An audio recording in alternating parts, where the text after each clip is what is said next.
Olá novamente, aqui é Diogo Santana e no vídeo de hoje eu vou falar um pouco sobre a queda das ações nos últimos meses, porque elas estão caindo tanto.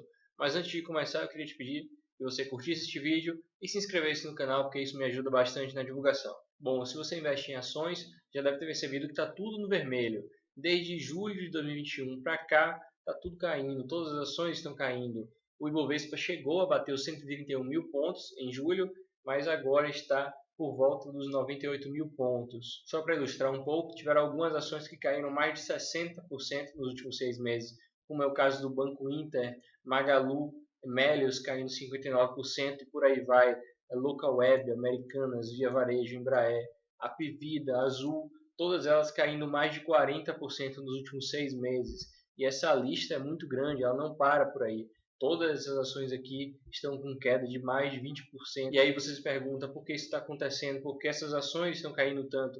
Empresas muito grandes, inclusive a WEG, que é uma das maiores do Ibovespa em termos de valor de mercado, empresas como a Uzi Minas também caindo bastante nos últimos 6 meses. A causa direta da queda das ações é o aumento da taxa de juros.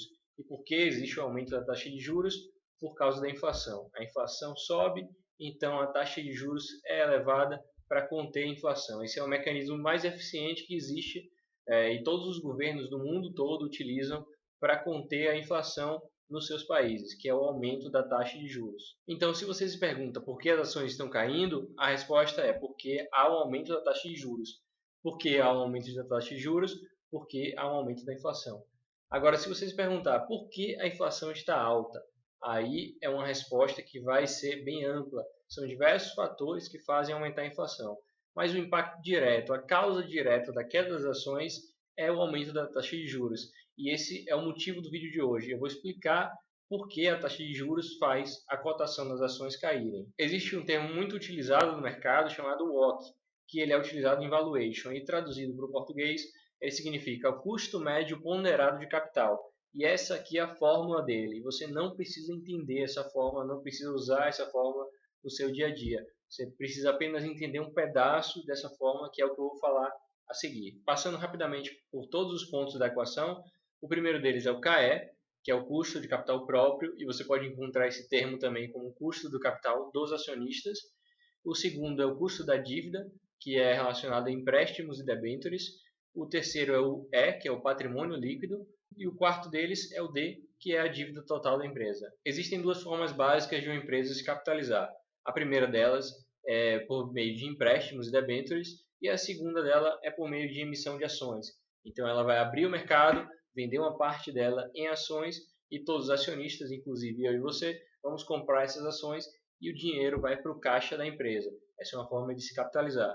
A outra forma é por meio de dívidas. A empresa vai pegar empréstimos, vai emitir debêntures, que são títulos de dívida para empresas privadas. E para mostrar que isso não é coisa de outro mundo, eu trouxe de lá do RI da Taesa um print mostrando as dívidas da empresa. Isso pode ser acessado pelos resultados do último trimestre, o primeiro TRI de 2022. Você pode ver aqui que a empresa emitiu diversas debêntures, como por exemplo essa daqui que vai pagar IPCA mais 5,1 e vai expirar em outubro de 2024. O que é que isso significa? A empresa emite um título de renda fixa, que vai pagar cupom em cima do IPCA mais 5,1%. E o investidor que compra aquele título vai entregar o dinheiro que vai para o caixa da empresa para poder investir no que seja que a empresa vai investir. Geralmente essas debêntures são fixadas em cima da inflação. É IPCA mais alguma coisa, é IGPM mais alguma coisa.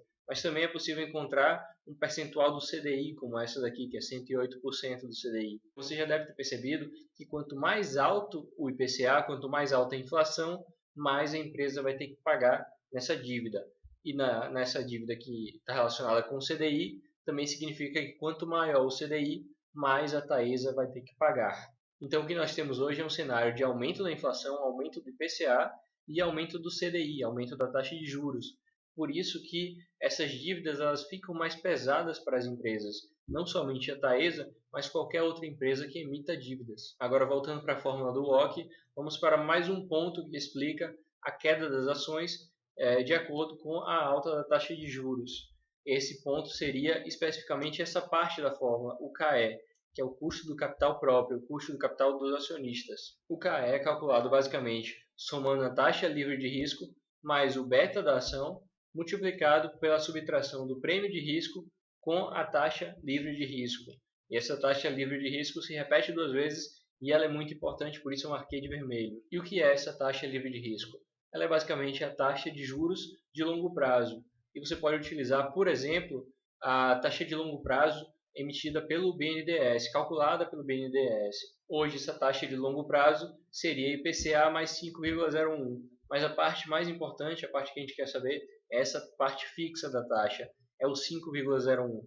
É ele que você poderia utilizar para colocar na sua fórmula e fazer o valuation da sua ação, que é calcular o preço justo da ação, o preço que aquela ação deveria estar valendo hoje. Olhando aqui o histórico da TLP, da taxa de longo prazo do BNDES, você pode ver que a taxa estava mais ou menos estável por volta de 3%, e aí lá para janeiro de 2019 ela começou a cair, chegando até 1,49%.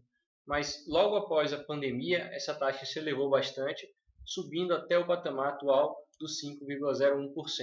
Outra taxa que pode ser utilizada é a parte fixa do Tesouro IPCA de longo prazo. E o mais longo que nós temos atualmente, sem considerar o que paga cupom, é o Tesouro IPCA 2045. E essa parte fixa seria o 5,76%, que ele é bem próximo também do TLP calculado pelo BNDES. Eu trouxe aqui essa imagem que mostra a evolução da parte fixa do Tesouro IPCA 2045.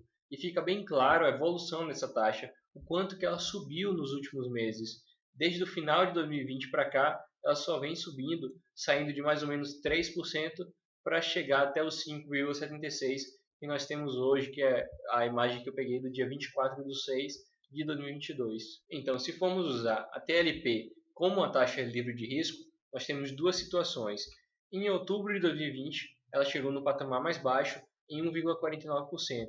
Então, o KE, o custo de capital próprio, seria calculado KE igual a 1,49 mais alguma coisa. Só que hoje esse KE já é calculado em 5,01 mais alguma coisa. Então, comparando de outubro para cá, o KE seria um valor muito mais elevado. E o que acontece com a alta do KE?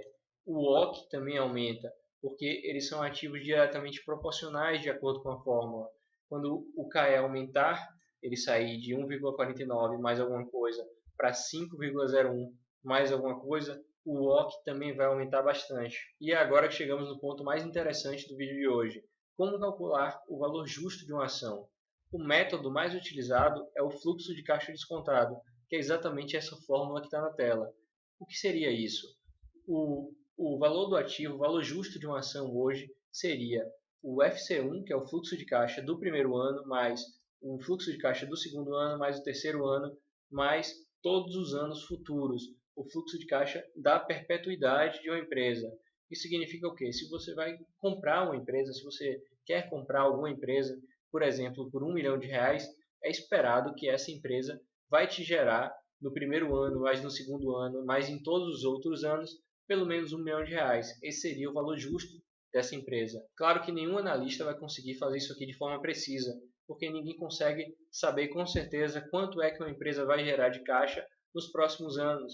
Por isso que cada analista vai ter um preço-alvo diferente para cada ativo. Se você olhar em uma corretora, o preço-alvo de Petrobras vai ser um, e na outra corretora o preço-alvo de Petrobras vai ser outro, vai ser um preço diferente. Talvez até exista uma recomendação de compra em uma corretora e uma recomendação de venda em outra corretora. Porque a forma que os analistas utilizaram para calcular esse valor justo da ação é diferente. E na parte inferior da fórmula, dividindo o fluxo de caixa, nós temos exatamente o WOC. Então, o que é que significa? Quanto maior o WOC, menor o valor do ativo, porque esses dois pontos da fórmula eles são inversamente proporcionais, ou seja, quanto maior o WOC, menor o valor justo da ação. Quanto menor o WOC, maior o valor justo da ação. E é aqui que chegamos no ponto mais importante, como calcular o preço justo e por que o WOC influencia no preço dos ativos, porque as ações estão caindo.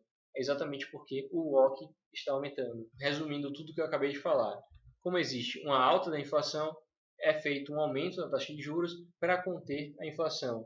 E com o aumento da taxa de juros, existe um aumento no cálculo do CAE, do custo de capital próprio. Com a alta do CAE, existe um aumento do WOC. Com a alta do WOC, existe a redução no preço justo das ações. Como a maioria dos grandes investidores utilizam o fluxo de caixa descontado para saber o preço justo de uma ação, então, como há essa alta da taxa de juros, isso influencia no cálculo do WOC. O WOC fica maior, então, por isso, o preço justo da ação ele vai cair. Mas um ponto importante é que o mercado trabalha com expectativas futuras. Então, se a taxa de juros vai cair daqui a 6 meses, o mercado já começa a reagir agora. Não é daqui a 6 meses que os cálculos serão refeitos e o WOC vai ser reduzido. É exatamente agora, porque a expectativa futura vai ser utilizada nos cálculos. Então, não adianta esperar a queda da taxa de juros para começar a comprar ações, porque no momento que o mercado começar a enxergar essa queda, então as ações vão começar a valorizar, porque isso se trata somente de expectativa do mercado e não do que está acontecendo agora. É uma expectativa futura. Bom, por hoje é só e nos vemos na próxima.